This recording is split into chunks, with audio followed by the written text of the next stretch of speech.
Hi, Survivor. You should pick my dad because all the other dads are lame. Hey casting, the good book says ask and you shall receive. My ask for this video is that 2 casting people watch the whole thing start to finish. I promise it won't be too long. And when you think of the good book, I want you to think about the book I wrote, which is available on Amazon. It's called Survivor Wannabe. You can visit the website survivorwannabe.com. Anyway, my name is Jeff. My pen name in the book is Sven G. Ollie. That's Sven Golly. You want to be talking to me because I am a charismatic enigma who has spent his adult life trying not to be a cliche. What does that mean? That means when I walk in the room, I have a charisma. I don't know how to put that in words. I wrote a little bit about it in the book. Look, it's an it factor that I have, and it's an it factor that you need. The enigma thing is that I'm a little bit hard to figure out. It's hard to put me in a box. As a matter of fact, I made a casting video once saying you wanted to put me in a casting box. Some of you might remember that. Some of you might have thrown me out because of it. I don't really care. Anyway, the cliche thing is because most people my age are becoming grandparents and playing pickleball, and I have a 10-year-old daughter, and I have a 15-year-old daughter as well. So, and a lot of the parents at school are like young enough to be my kids. So I'm a young at heart 58-year-old. I can pass for 56 on a good day. And I got a great backstory about how Survivor casting saved my life. I'm going to tell you about that in a moment. You'll see some outtakes from surgery I had, pre-surgery, post-surgery, and the impetus of the whole thing is this. I was born with a weird heart valve. I needed to get repaired. They only found it because I applied to be on Survivor and I had quit smoking. My doctor sent me to a cardiologist. The cardiologist found this valve. They followed me from 2004 until 2022. Zip, zip, zip.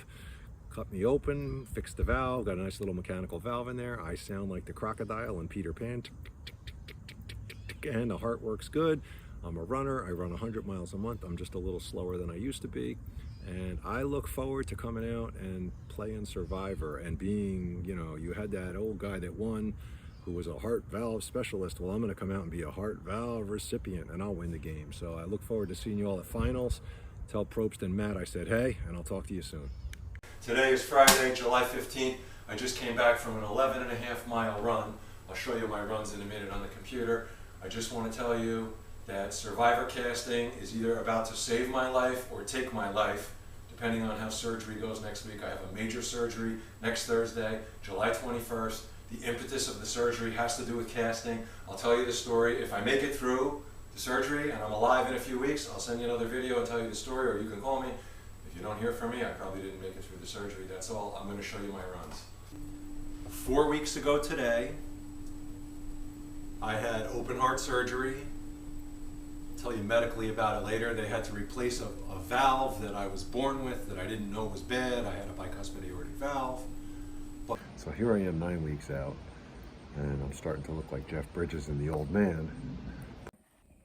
In 2004, the first time I applied to the show, I was a 2-pack a day smoker, and knowing that I was going to get the call and be on the show, I quit smoking cold turkey in February 2004. That summer I went for a physical, kind of a routine physical, and my doctor noticed an anomaly that in previous visits he always attributed to being a heavy smoker, but it had something to do with my heart, so he sent me to a cardiologist, and long story short, they figured out that I was born with a bicuspid aortic valve. Since that time, or when I was initially diagnosed, I became an avid runner, so in that way Survivor has upped my health. I run 100 miles a month outside all year. In the Northeast, where it can be chilly and cold in the winter, but I do a great job with it. It keeps my heart healthy. My whole goal was to be proactive, knowing I would need open heart surgery someday. I figured the day they opened me up, they'd look inside, and instead of seeing a 50-year-old guy, they'd say, oh, maybe a 30-year-old heart. Oh, look, I think 30. But anyway, long story short, I got the valve replaced. I'm in good shape. You know, I'm coming up on 3 years. I still run 100 miles a month. I'm a little bit slower than I was pre-surgery, but that's okay.